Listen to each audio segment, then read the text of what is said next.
Sorry నాన్న, నన్ను క్షమించండి నాన్న, ప్లీజ్. నా వల్ల కాలేదు నాన్న, సారీ నాన్న. ప్రభు, ఏయ్ సారీ నాన్న, ప్లీజ్. ఏమైంది? ఏయ్ ప్రభు, ఏయ్ ప్రభు.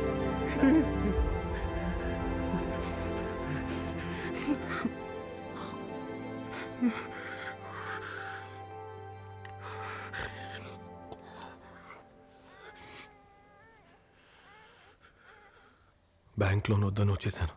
ఎందుకు ప్రభు? ఏదైనా ప్రాబ్లమా? లేదు నాన్న, నేనే వద్దని వచ్చేసాను. రే, అసలు నీ ప్రాబ్లం ఏంట్రా? నాకు ఈ జాబ్ నచ్చలేదు, మర్యాద లేదు, నాకు ప్రతిరోజు నరకంలా ఉంది. ఆ ఫామ్లో సంతకం పెడితే అదే డెస్క్ వర్క్ ఏమై అంటూ ఎలుక బోన్లో ఇరుక్కుపోయినట్టు 25 ఏళ్ళు ఇరుక్కుపోతాననిపించింది.